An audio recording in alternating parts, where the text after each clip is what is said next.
This is the Neutral Deductions podcast, men's gymnastic news, coverage, and analysis. Is it judging scandals or judging bias? How to become a gymnastics judge, plus what judges wish that fans knew. For those new here, I'm Kensley, the host of Neutral Deductions, a podcast all about men's gymnastics. This is episode 47, part 2, and I'm joined again by Category 2 Brevet Judge, Kathi-Sue Rupp, who is going to break down some of the biggest judging scandals, judging bias, and how to become a judge. So welcome back, Kathi-Sue Rupp. We got an incredible reception from the first episode that we did together, so I'm so happy to have you back. You have a degree in sports psychology, a master's in sports psychology. You've conducted research on judging bias yourself, and I couldn't think of anyone better to address this topic. Oh, well, thank you for having me on. It is so great to be back. I've enjoyed it, and it's been lots of fun. And hopefully everyone gets to learn a little bit too. So I know that we typically stay exclusively in the realm of men's gymnastics. That's what I have my expertise in. I know that you're a men's gymnastics judge, but I think that we would be remiss if we didn't start with the most recent sort of, I don't know if you want to call it judging scandal or judging issue at the most recent Olympics with the 2024 women's floor final, where the bronze was given to Anna from Romania, and then it was given to Jordan, and then it was taken away. And so I'm curious, just from your perspective and understanding judging bias, judging scandals, all of these issues, what is your perception of what happened in the women's floor final in Paris? Okay, well, first of all, I'm not a women's judge. I am a men's judge. So I'm not going to be talking on as far as whether, Jordan should have gotten credit or not gotten credit or whatever. But let's take a look at the process itself. And essentially, Jordan Childs was the last person up. She finished her routine. She was just out of the medals. Her coaches and her decided to put in an inquiry. What the heck? They have nothing to lose. Let's see if we can get credit for a leap in particular that they weren't getting credit for. So they put in the inquiry. The inquiry was accepted. She got bumped up to the bronze position, bumping out the Romanian, and then the Romanian Anna wanted to, wanted to, they took it to a higher authority, to CAS, to see if that could then be reversed. And they said that the inquiry wasn't put in on time. And then she got her own bronze medal after that. Is the nuts and bolts of what happened. Now, so I think let's take a moment to interject here. So while you aren't a women's gymnastics judge, you have worked an inquiry desk at a world championships. So I do think that you are able to offer this unique perspective of what is the actual process and timeline of putting in an inquiry at a major event like a world championships or an Olympic Games. Yeah, I was on the inquiry desk at the most recent World Championships in Antwerp. That was a slightly different system than what was used at the Olympics. So what they were using at the Olympics might have been something a little bit different. So with that being said, and I was not at the inquiry desk at the Olympics. So, that being said, what happens is the coaches have 1 minute after the end of the routine, if it's the last routine, to put in an inquiry. And on my system, we had a tablet. As when the routine finished, the name would come up on the tablet. The coach would come over. They would say, we want to put in an inquiry. I open up the file for it, and then we start the process. But also another part of that is they needed to tell me what they thought the score needed to be. So there's a little bit of an interaction there that takes some time. They have to, first of all, declare, I want to put in an inquiry for name the gymnast. I've got to pull up the file. I've got to put in, all right, what score do you think it's going to be? Put in that score. And again, there might have been some minor differences on the process there, but just me describing this to you takes a few seconds. And it is a verbal inquiry. So essentially, when I hit send, or when I open up the file, I'm not sure exactly which it was, that's going to put a timestamp on when the verbal inquiry occurred. Now, again, it takes a few moments to have that verbal exchange, especially if there may be, say, a language barrier, or something like that.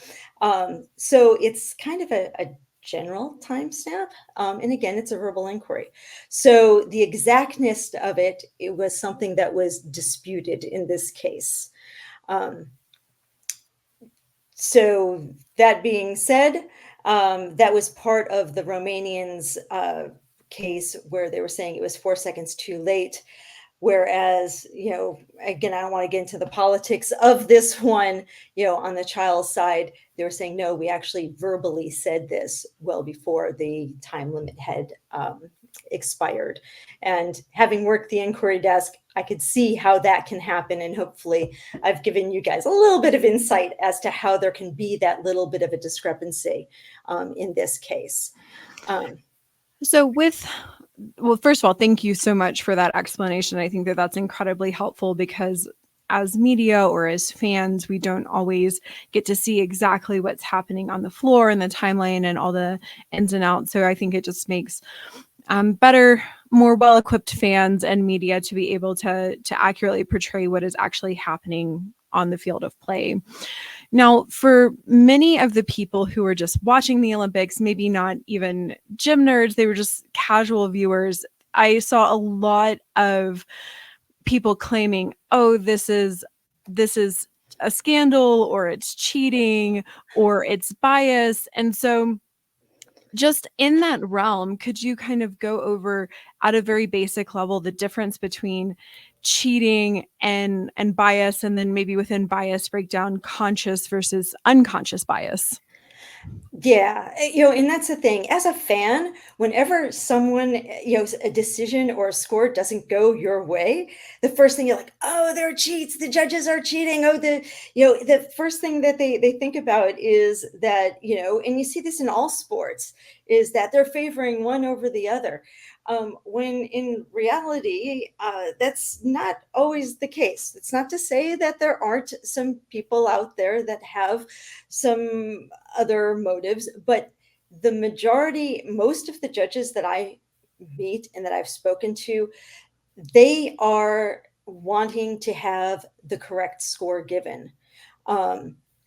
So within the realm of what can cause an inaccurate score, yeah, sure. And especially during the Cold War, you did have a lot of nationality bias where people were favoring, their own nation or the nations that were allied with them. And this, there's a lot of documentation and even research on this as far as how people were certainly judging according to national lines in many circumstances back in the Cold War. Well, we've evolved a little bit since then, and there's also been many mechanisms put in place that have helped to oversee the judges' scoring and such that have helped to reduce the instances, particularly of nationality bias, because that is the easiest one to identify. The judges' nation, the nation of the gymnast when those two align, and the gymnast score is inflated. Well, there you have nationality bias. Now, it can be conscious, where the judge was intentionally inflating the score to give that gymnast from their nation a benefit, or a gymnast from an opposing nation lowering their score. It can happen both ways. Or it could be unconscious or subconscious, where the judge isn't quite aware of it, but just, they are familiar with the gymnast, they know what to look for, and that can count against the gymnast too. It goes both ways. If I've worked with a gymnast a lot, I know what their tendencies are, and I've told them 50 times to do this differently when I've worked with them in the gym, so I know what I'm looking for. So it can actually work against the gymnast too. It goes both ways, particularly if you have a judge that is an honest judge and wanting to give the correct score, as correct as they can possibly give. Yeah, you spoke about judges really wanting to make sure that scores that are given are accurate. And I can't help but wonder if the judges at these major championships are actually being disadvantaged. I've noticed in the last few years that, for example, like the line judges used to be on the field of play, and now they're having to look at a line on a screen. Sometimes for what I've heard from some of the judges is that the screen can be a little bit fuzzy, hard to see, or the lines on their screen aren't in line with the lines on the field of play, which sort of makes things trippy and interesting. And I'm curious if you think that this event with Jordan Childs and Anna Barbosu and Sabrina Voina, if you think that it would maybe be a catalyst towards putting judges back on the field of play, or to allow judges, if they are going to use the screen, to have replay on those really close calls. Yeah. So I have not done line judging on a screen personally, so I don't know what that point of view looks like, what they're looking at on the screens. I've only done it from the traditional spots at the corners of the floor, which also have their own disadvantages. You've got, usually there's two line judges on opposite corners, and you've got a great view of the corner that's right in front of you. But on those far corners, neither judge has a really great view of that. So depending on what the camera setup is, there's potential that you could actually have a better view, but it depends on the camera setup and such. The thing that I would like to see is, if you were to be judging, particularly off of a camera, if you have a question about something, be able to review it. The thing that is troublesome and bothersome is that the fans at home, they're watching on TV or on their computers, they can rewind, they can go back and look again and again. And the people that are making the decisions on the floor cannot, not even the D-jurors. So a D-juror at World Championships, they can't go back and look at the video unless there's an inquiry. And that's something where, other sports, like in basketball, if there's a referee that doesn't get a good view, they can circle their finger up in the sky and they could say, hey, people that are at the headquarters in New Jersey that have this great, NASA set up with all of these screens from every single basketball stadium in the country, they can review in real time.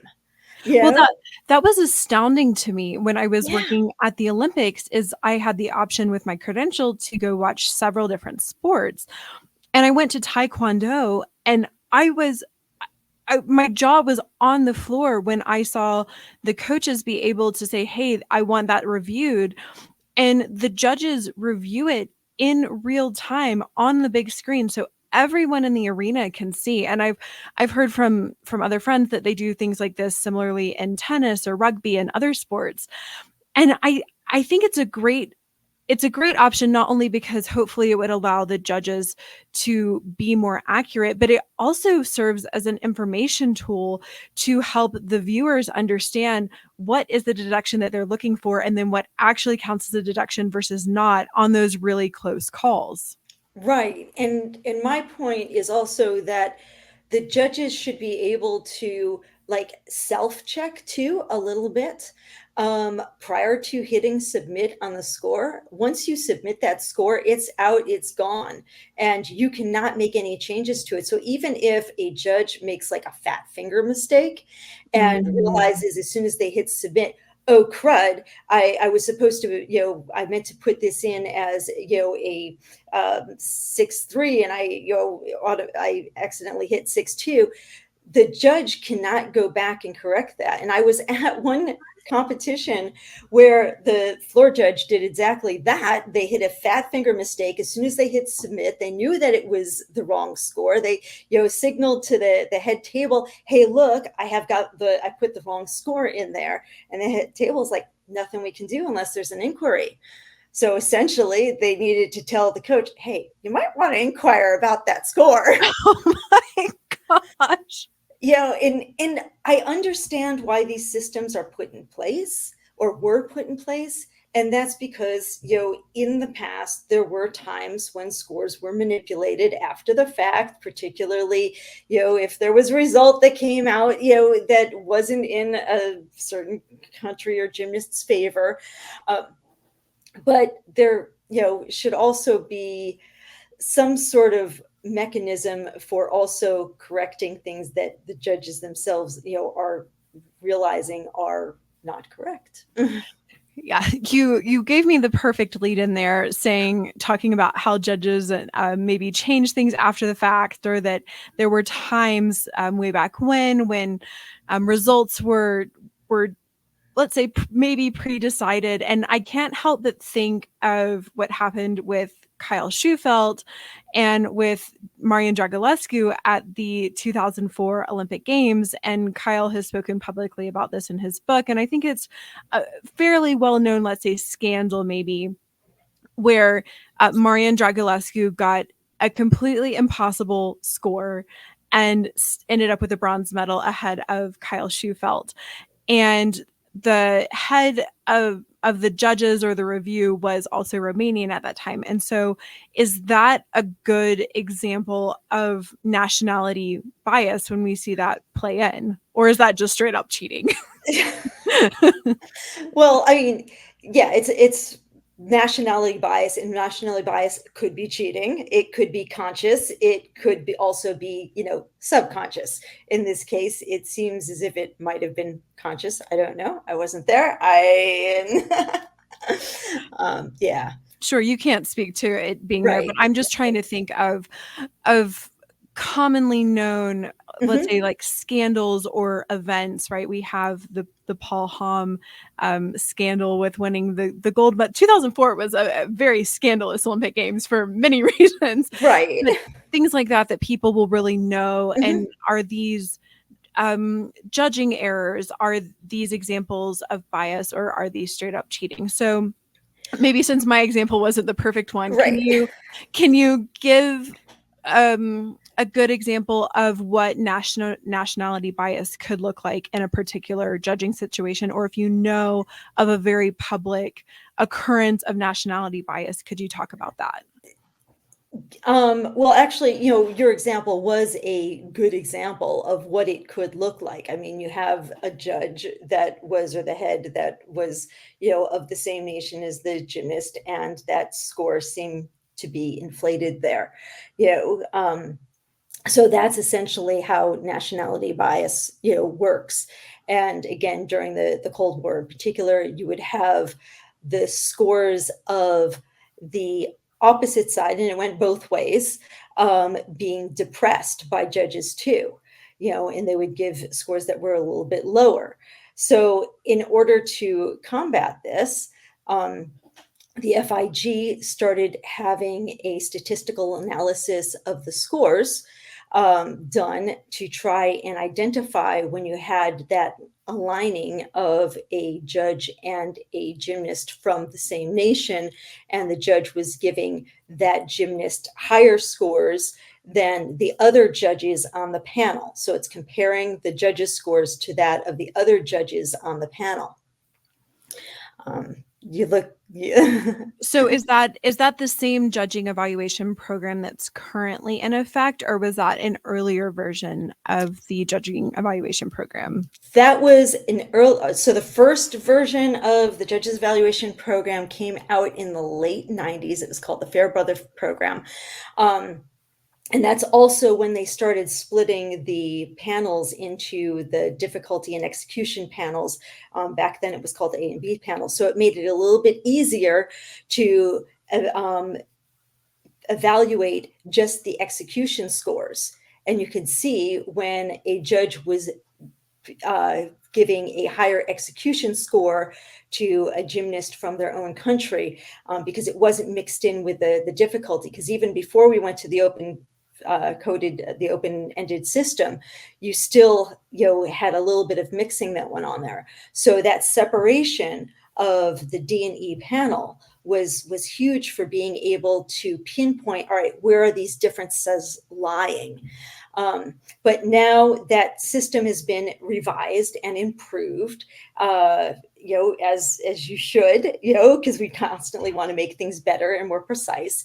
And the current system is called the Judges Evaluation Program, and the brains behind that is Hughes Mercier. He's from Switzerland, and he does this for many sports, skating and skiing, other sports that use judges. And he's refined it quite a bit to make it very precise. And it's done a very good job to reduce nationality bias. So now, if you look at the research that has been done, you can see, like, during the Cold War era, there was a lot of, documented nationality bias that was happening. And now, as you're looking at the research in more modern times, it's really been reduced significantly. And that's because you've got this oversight. If you know that someone's looking over your shoulder and going to be able to, give you sanctions, or, take away your credential even, if you're showing bias, and they're able to do this in real time during the competitions, you're going to not be so obvious with your favoritism. And I've talked to judges that have judged in both eras, and they're the fun ones to talk to, because because they've done it in both ways. And it's like, oh no, we don't do what we used to do. We can't, show that kind of favoritism now, because the Judges Evaluation Program will pick it up.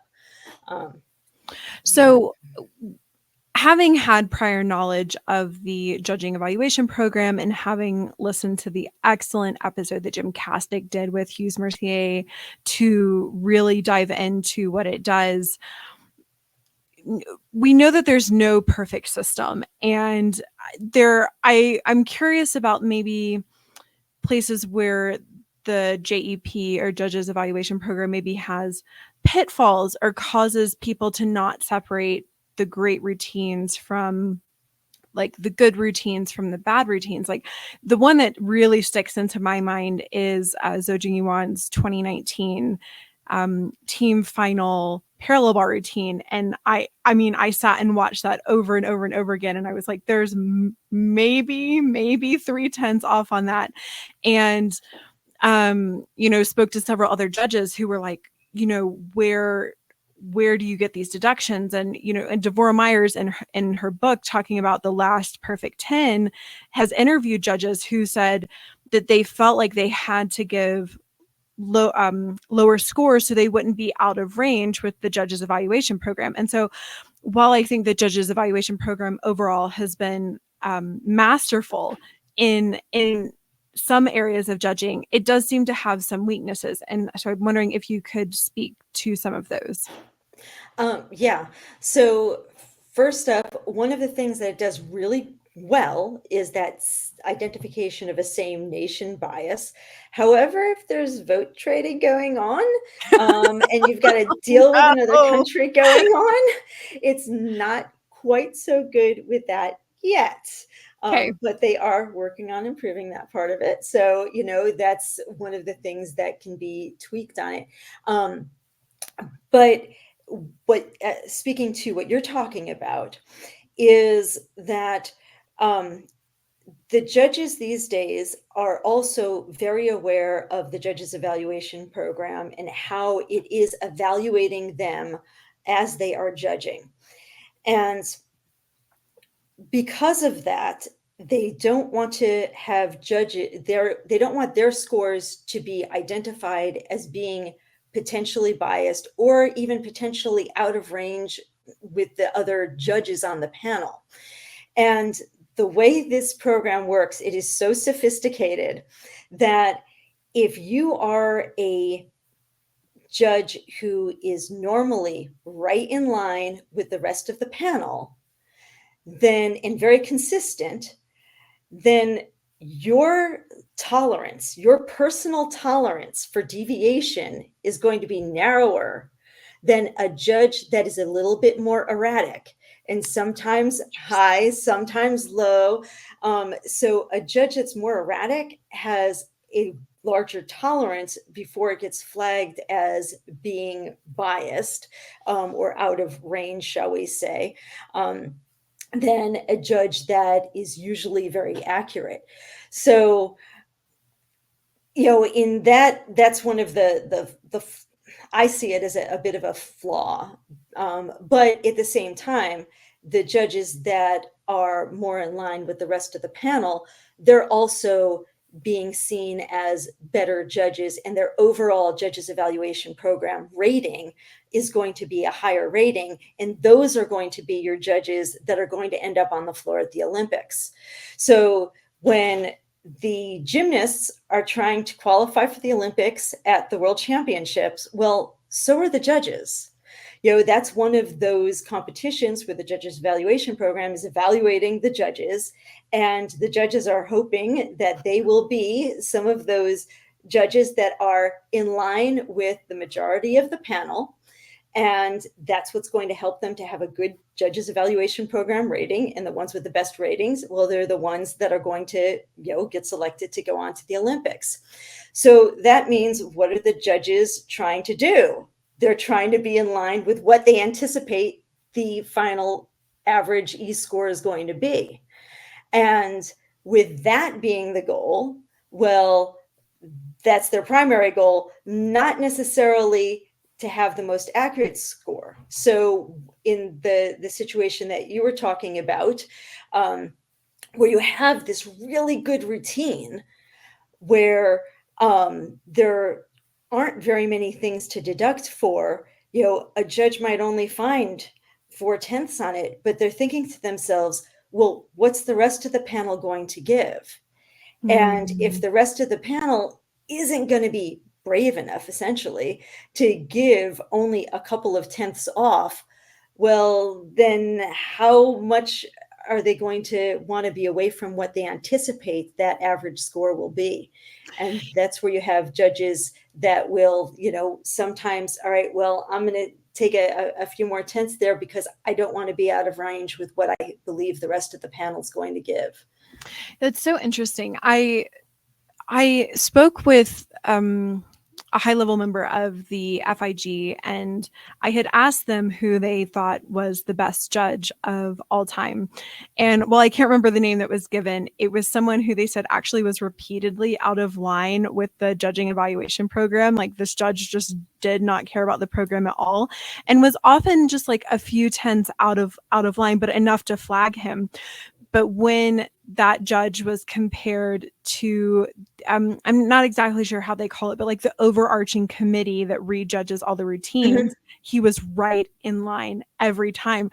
And I thought, like, that must be terrifying if you're, if your score gets flagged as being out of range, because you basically have to hope that you judged actually similar to how, I don't know if it's the men's technical committee that's doing these overarching judges, but that has to be a terrifying feeling. So how do you eliminate, would you call this conformity bias? How do you address the conformity bias so that people aren't so scared? Yeah, about it is a type of conformity bias. And what you just said is essentially one way of combating it, is to know that your score is going to be compared not to the average that's on the floor, but to what is an objectively accurate evaluation, such as a panel of judges after the fact that is judging via video review, or Fujitsu when Fujitsu is able to evaluate e-jury. Unfortunately, Fujitsu is not quite ready to judge e-jury, make e-jury evaluations accurately at this time that I know of. And that's the Judges Support Program, which is run by Fujitsu at the present time. So, yeah, so that's where if you know, but the thing is that the problem is the feedback, and that you're not getting any feedback from the other judges. You don't know what the other judges gave aside from what that average is. That is the only feedback you're getting in the competition. And that's the only feedback you're getting, period. Because after the competition at the World Championships, where they've used this great program that could give you an evaluation, a breakdown of every single gymnast score, the range of the judges, where the median score was and where yours fell in relation to all of the other judges. I've seen the reports on this, but they don't give it to the judges. The judges don't get a copy. They don't know how they rated along with the other judges. They don't know how their scores, came up compared to the other ones. Because I know for me, if I were to get this report afterwards, I'd look for the ones where I was out of range, and I'd say, I want to look back at my notes. I would look back at the routine. I would want to see where I was off, and do what I call jury forensics. All right, was it me that was off, or was it potentially them that was off? Now that's the FIG that doesn't give you the report. I have some friends in Europe, and the UEG, the European Gymnastics Union, also uses JEP for some of their competitions. And the UEG does give judges their reports afterwards. And that's how I've seen some of them. They've shared them with me, and they're all anonymized. So you just see your score, and then you just see the range of the judges in general. You don't get to see specifics of this judge gave judge one gave this one, judge two gave this one. You're not seeing a breakdown like that, but you're just seeing, a nice graph of, for every single routine that you judged, where your score fell in line with the others. And that could be such a great learning tool for judges, and unfortunately they don't get it. That's, something that would really help. That is so interesting. And that's actually not something that I was aware of. I would have certainly assumed that judges got feedback. I think, about the gymnasts who are getting constant feedback throughout the whole weekend. They're getting feedback from their coaches. They're getting feedback from program coordinators. They're getting feedback from the judges. They're certainly getting public opinion for any video that goes up. And, even for myself in the media, it's constant feedback. I mean, there's constantly people telling me, oh, you made a mistake here, or I really liked when you did this. And so it seems like all of the people sort of involved in the sport are getting feedback, except for the people giving the actual scores. And I choose to believe that the majority, if not all of the judges who are there, are working to be as accurate as possible. But if you don't give them the feedback necessary to improve, how could you possibly expect them to make these last minute adjustments to make sure that you're doing the best job possible? And I would love to see that change made in the future, not only internationally, but also in the US, which brings me to the US. Did they have any sort of feedback program currently implemented for judges at any level, at juniors, at nationals, or in the elite ranks? Currently in the USA, there's no formal program like the JEP. I know that the NGJA has considered using it in the past, but right now there is no formal program like that in use. So it's more a matter of the head judges, the meet referees afterwards reviewing some things. There's a meet referee at all of the larger competitions that will also be kind of overseeing the whole thing. It's a very difficult thing to do because you're trying to watch, 6 or 3 apparatus at the same time, and essentially, try and get a bead on whether, the D score is correct, the E score is correct. Are there people that are out of range there? It's a really tough job, and you need to really have your best judges on that position there, because you're just having to take in so much information. Yeah, and the US is quite lucky because they have several Category 1 judges. They've got Butch Zunich, who's on the technical committee. They have Dan Bachman, who is an Olympic judge for parallel bars. They had Steve Butcher, who was a Category 1, also who was formerly on the MTC and part of the FIG. It's not currently. He is now judging for Trinidad and Tobago, I believe. And he's running for president of the MTC. So let's just put that out there. Right. And, hey, plug for Steve. Because, I mean, he did a great job. And there's so many people that miss having him in that position. He really did a lot. In fact, he was one of the key people that was getting this new version of the judges evaluation program going. And a lot of that is his doing. He really wants to see fairness in judging and having the most accurate judges out there. So from that perspective, I would love to see him back in office. Yeah, I think a lot of people, both more like laymen and those heavily involved in the sport, would like to see the fairness in judging and judging selection in the opportunities and availability for judges to rectify mistakes. Would like to see that improved. And if you have someone who's running for a high-level program like the men's technical committee who has that also as a wish and desire of theirs, I can only imagine that good things would come from that.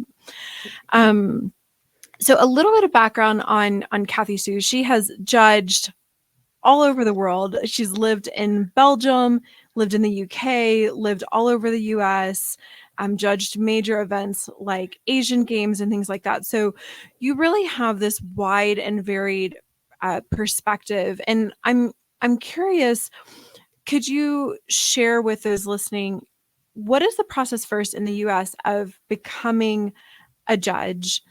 Then how do you get to that elite level where you're at, where you can judge these international competitions?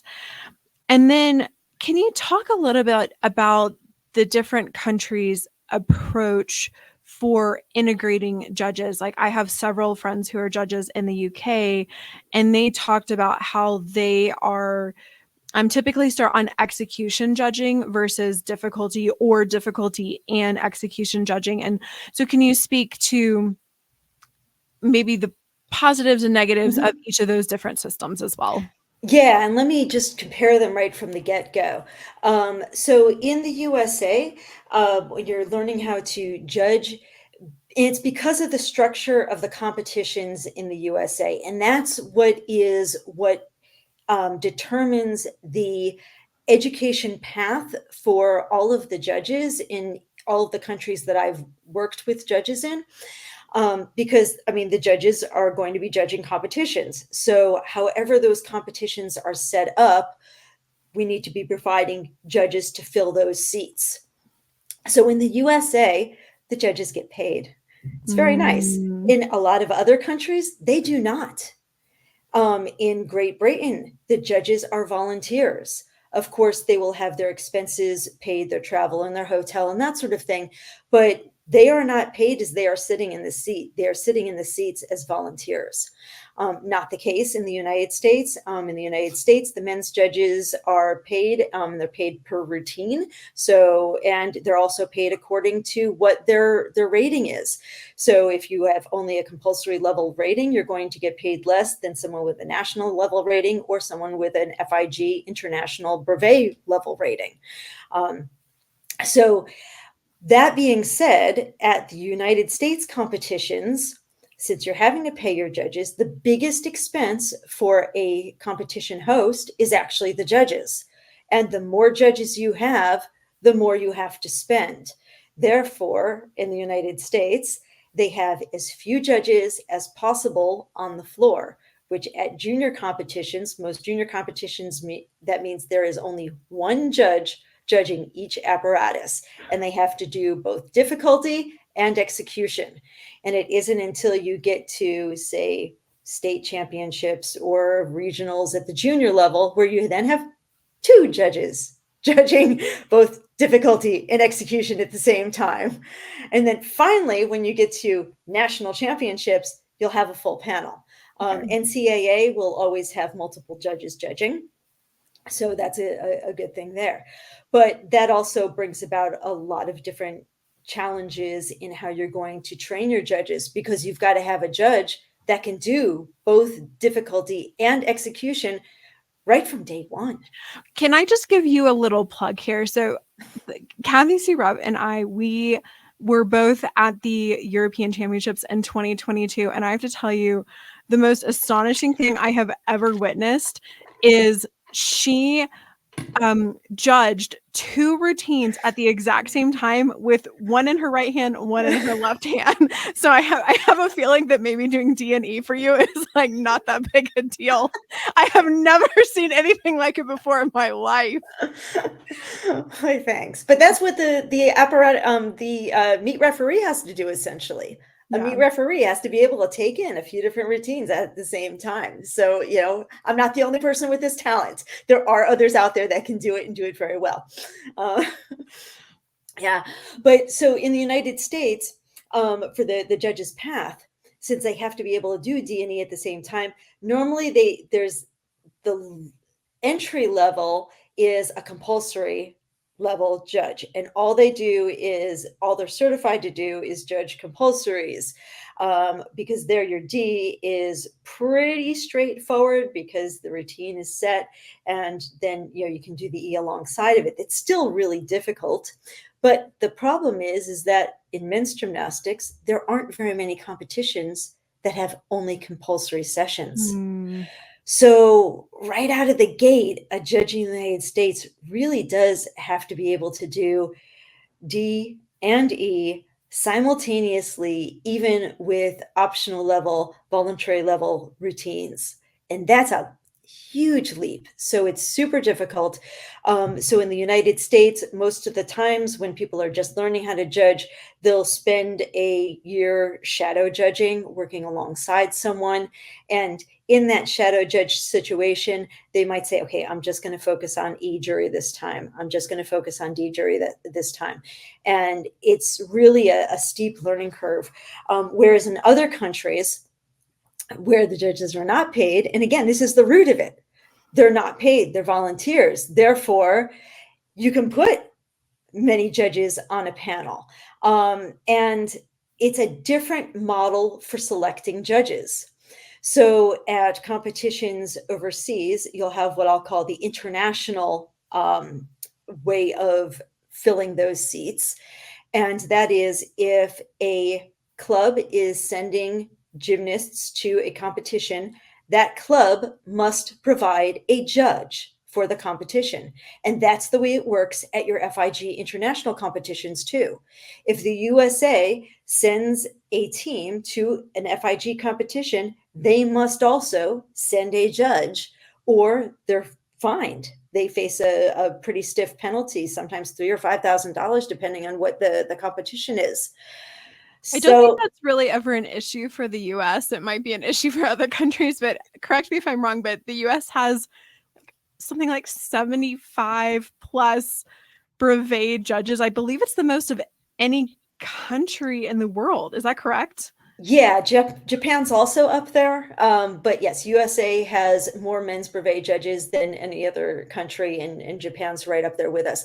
But the issue is that, okay, so if the nation, whatever the nation is sending a judge and they're responsible for that, well, the judge that's going for that nation, they are then part of that delegation. And that's where some of that subconscious nationality bias is going to be kicking in, because they're there as a representative of that nation. That nation has chosen them to go and help them at this competition. And some countries, are more explicit in the kind of help they want than others. But that's the model. And the idea is that, with a panel of, now we're up to 7 E-jurors, that if every nation has a judge, then they kind of cancel each other out. And on the E panel, when you have 7 judges, the highest 2 scores for each gymnast are thrown out. The bottom 2 scores for each gymnast are thrown out. And it's only the 3 middle scores that are averaged for your final E score, which, again, when we talked earlier a little bit about conformity bias, more than half of your scores are being thrown out. And just from a psychological perspective, no one wants to have their score thrown out. everyone wants to have their scores be among the counting scores, which are those middle three scores. So there's this other, unconscious, well, semi-conscious, motivation to have your score be as close to what you anticipate the rest of the panel is going to give. Now, on average, the average score for the average routine is going to be correct. But it's when you get to these routines that are in the extremes, the really, really good ones or the really, really bad ones, that's where, all right, we're going to have a little bit more of a spread naturally. For those routines at the very good ones, you're going to be, well, how high up, how little are the other judges going to take off for this routine? If I only found 4/10, is everyone else only going to give 4/10? We haven't seen a 9.6 score in men's gymnastics apart from vault in, years, decades. Right. So going back to like, okay, how do you even start this process of becoming a judge? I was a men's gymnastics judge for all of 1 year. And the test in the US, at least when I took it, was an open book test. And you could use all of the resources that you have, which some people call cheating. I don't know that it's like necessary. I don't know that I would go that far, because at high level events, like, judges have cheat sheets and they have things to help remind them actually on the table while they're judging. But I'm curious, she's for those who are listening only and not watching the YouTube video, Kathi-Sue just held up a bunch of her judging cheat sheets, which, by the way, are used very commonly around the globe at different events. So make sure you go check out her website at flipdecisions.com so that you can also get your own little cheat sheets for the 2025 through 2028 Code of Points. But after that little plug, what about in Belgium and in the UK, which I know you can speak to directly? How does their process of becoming a judge and getting into the ranks differ from that of taking an open book test in the US? Okay, well, let me also just, you were a judge for 1 year, and I'm guessing it was in the middle of the cycle that you became a judge, not the first year of a cycle. It was the middle of the cycle. How did you know? Because all you had to do was take an open book test, but at the beginning of the cycles, there's also a practical exam that you have to take. So this is the beginning of the cycle. So this year for a national level certification in the USA, you will be taking an online exam, which is an open book online exam. You can use all of your resources, all of your cheat sheets, whatever you would like. And part of that idea is it's a learning opportunity. There's a lot of nuances in the rules that people might not have, caught as they're reading through and practicing. They might not have come across instances with certain really bizarre circumstances, like Petronius's ring routine, where you have to decide, I'm going to give him a penalty for not having a swing to handstand, so I can count, 3 other strength moves, because I can then break up the strengths in a row with, by counting a Yamawaki instead or a Johannesson instead. So you've got these weirdo situations. So it's a learning opportunity for the judges. And we'd much rather let the judges go looking for what is the correct answer, and then they're going to be more likely to retain it. And that's something educationally that's been shown in studies. One of the best ways to learn something is to be asked a question, think about what you think the answer is going to be, and then realize if it is correct or incorrect. And if it's incorrect, you then figure out what the correct answer should be, by looking it up or whatever, and then you're more likely to retain it. So it's actually a wonderful education technique to have that open book test where you're having to look for this. But again, at the first year of the cycle, they do need to take a practical exam also. And I believe for this year's practical exam, it's going to be a few routines where you're doing only D jury, a few routines where you're only doing E jury, and then a couple of routines where you're having to do both at the same time, because that's what you have to do in the United States. And in the United States, you must recertify every single year to be valid for that year, which is your open book, review test. And some judges associations, depending on where you live in the United States, will also give a practical exam, every, year of the cycle too.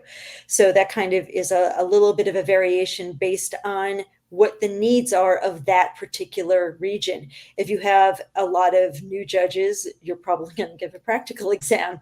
If you have a lot of very experienced judges, the practical exam isn't, they'll do the practice during the course that's being given. But again, part of the point is that USA does need to recertify every year during the cycle, whereas other nations that I've worked in, they do it like the FIG, where, okay, you certify at the beginning of the cycle, you're good for the entire cycle. No need to recertify. So, which is a little bit, That's better so than, yeah. That's so interesting because I don't know. I guess I have mixed feelings about that, because what if you just did really well on the test at the beginning of the cycle and then didn't really keep up and got called for an assignment 3 years later? I don't know how common that would be, but that's just where my mind goes of, wow, like, you don't have to prove that you know everything again and again. It's very opposite to how we choose any sort of team. Like, you don't get a free pass onto any world team every year just because of what you did in the first year of the Olympic cycle. You have to reprove yourself every year. So I think that, to me, actually seems like a better system, in my opinion. Which one sounds like a better system? To have to recertify every Right. year. Yeah. So, even if it is an open book test, Yeah. where you've got, It's something. right, exactly. Yeah. But Well, let me just talk about another difference though. And that is in the other countries, in many other countries, again, where they're not paying their judges, they have the luxury of only doing e-jury first, which is a lot simpler and a lot less complicated.